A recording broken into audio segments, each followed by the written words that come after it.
Hey everyone, I hope everyone's doing well. So in this week's video, I have something really exciting to talk about. And that is how my first year doing woodworking as a part-time gig in addition to my day job, I pulled in $55,000 without breaking a sweat. I want to talk about different things like, what do you use for shipping? What do you use for an e-commerce platform? How do you market? How do you market with no money, no budget? How do you come up with an idea for your product? I'm going to talk about the things that worked for me and then just give you some general tips as well on things you can utilize to start selling on your own. So I've been doing this for over 10 years now. In addition to doing woodworking as a part-time business, I work as a full-time physician assistant. Learned a lot over the years, had some successes, had a ton of failures, learned a lot from both, and I want to share that with you guys now. So if you're interested in learning some of those things, please stick around and watch this video. On a side note, guys, I first started woodworking when I got home from a deployment to Afghanistan. I kind of was in a bad place in my life and needed a constructive outlet for some negative energy. I started woodworking on the weekends as a hobby, quickly grew into a part-time business. The rest is history. If you want to learn more about my story, I'm going to post a link here to a story that News Channel 5 did on me. It's a two-part series. First part's on another veteran who started a great business, and the second part's on me. I highly encourage you to watch it. Yeah, sit back, relax, and enjoy the video, guys. Thank you.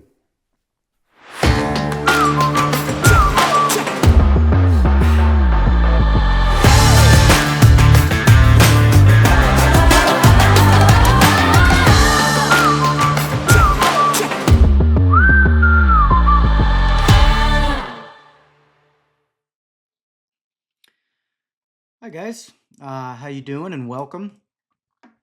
So I put together this video this morning because I thought it would be useful for people who are starting out woodworking and interested in making money at it, but don't want to necessarily do it as a full-time job, how you can do that as a part-time gig in addition to having a full-time job, or part-time woodworking with a part-time job.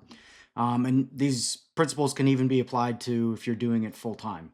So hopefully this video is helpful to people looking to do that.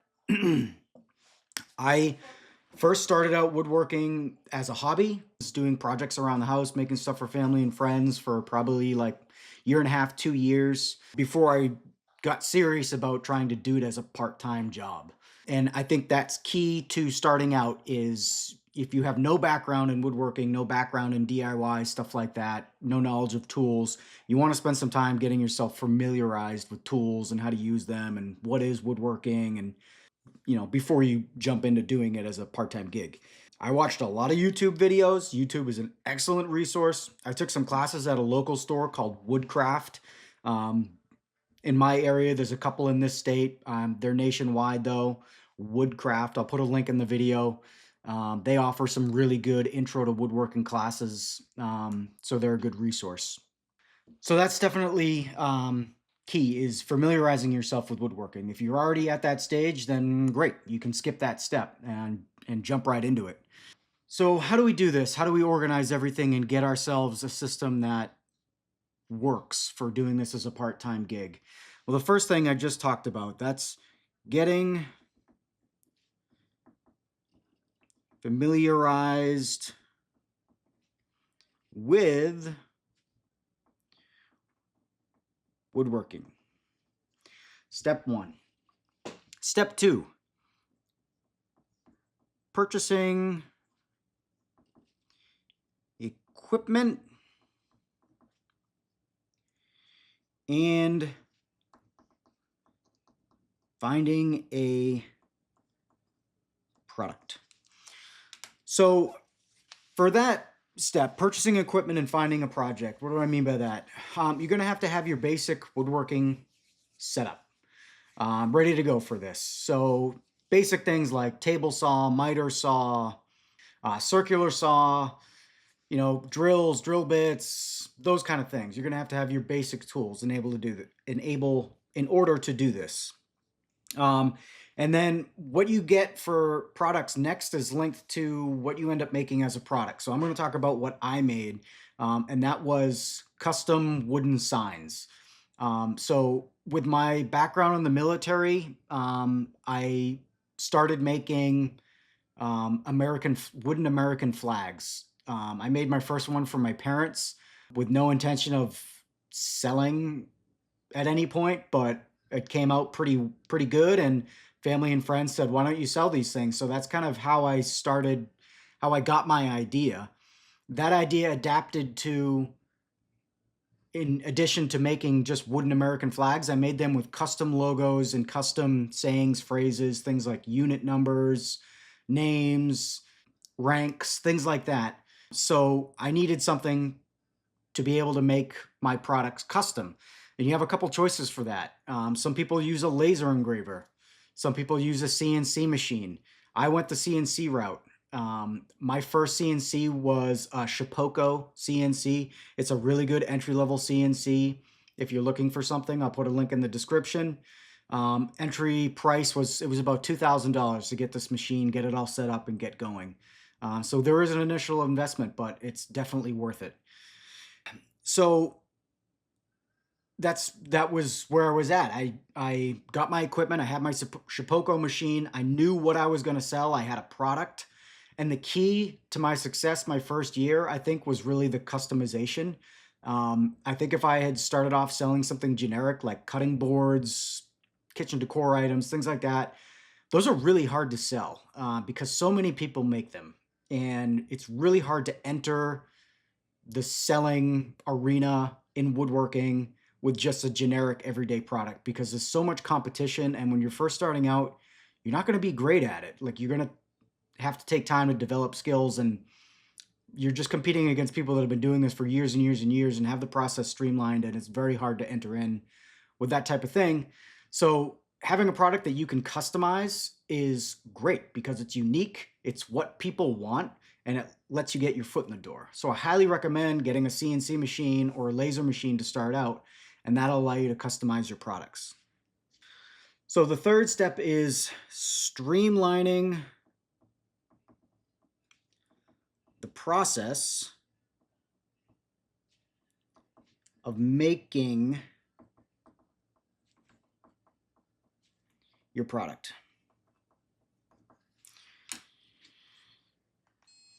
So what do I mean by that? You need to make the process of making your product as efficient as possible. You need to nail down exactly what you want to make. You need to know what supplies you need to make it.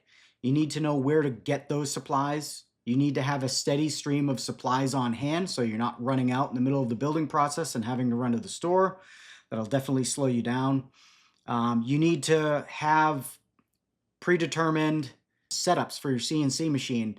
And you'll know what I mean by that when you become more familiar with the CNC. You have to create a job in the CNC machine that you're going to use to cut your products, so that when you go to do the job, it's already set for you. You don't have to create a new job every time.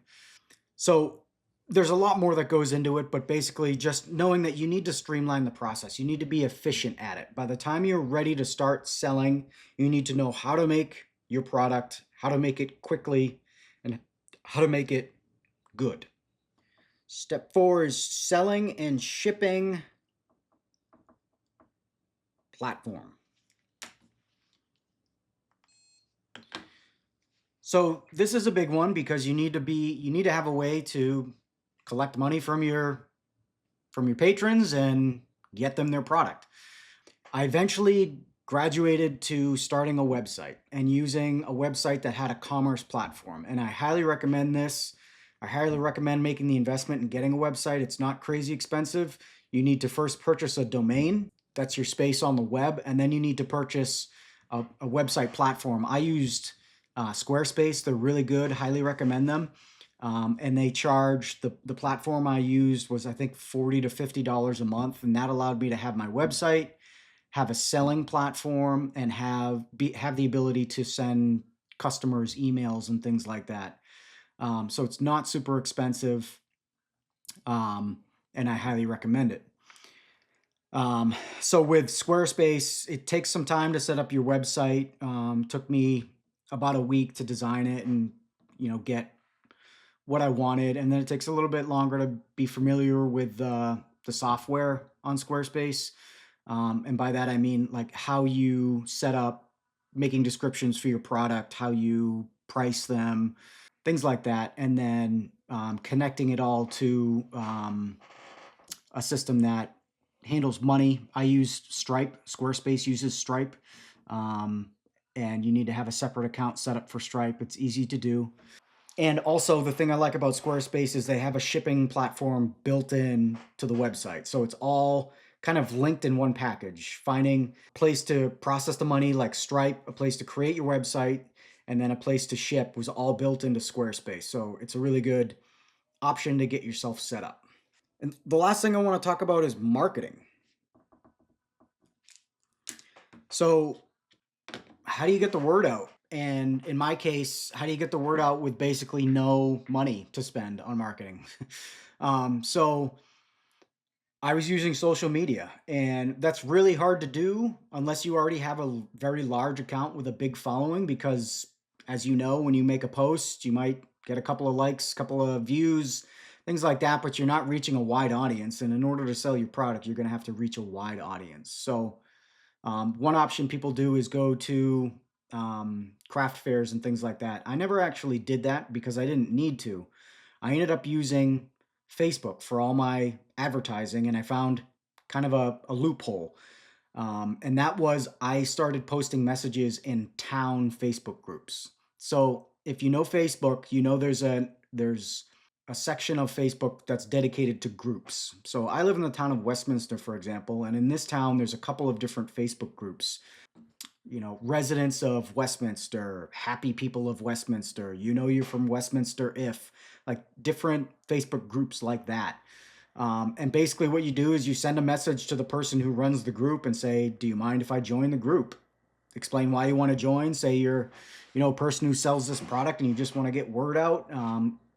Sometimes you'll get some resistance, but if it's a town you're from, I never got any resistance from, my hometown, Westminster, or the surrounding towns. I mean, pick 7 to 8 towns that are near you and start there. And once you get accepted to those towns, write up a little blurb about who you are, what you're selling, show some pictures of what you're selling, and then post it in the group. And this worked amazing for me. I'd make a post and I'd get 200-300 likes on it. People really encourage small businesses and people starting out. And I got enough business just generated from that. It was my foot in the door. I used Facebook marketing my whole time selling. I sold for a couple of years and I never had to use anything else for marketing. That was enough to get me steady business. And again, title of this video, my first year doing it as a side gig, I made $55,000, no problem. I could have made a lot more if I wanted to work a lot harder, but I didn't. It was a happy medium for me. Let me make some extra money and I didn't have to kill myself doing it. So that was the key for me for marketing. If you find different ways, more power to you, but that's really what worked for me. So I hope you find this information helpful. I hope this gives you some tips on how you can get your foot in the door, what you need to do to get started. Remember, it's getting yourself familiarized with woodworking, purchasing equipment, and finding a product to sell. Customization is key. Streamline the process of making your product, make it smooth, make it efficient, make it quick. Find a selling and shipping platform. I recommend Squarespace, and then find a way to get the word out. And again, Facebook groups is a great way to do that. So thank you for watching, guys. I really appreciate it. If you haven't noticed, in this week's video, I purchased a whole bunch of audio equipment. So I'm trying to up my YouTube videos, and hopefully it was a step in the right direction this week. If you found the video helpful and you like my channel, if you could please subscribe and hit the bell icon so you can be notified when a new video comes out, I would greatly appreciate it. New video coming out every Saturday, and hope to see you guys soon. Thank you very much.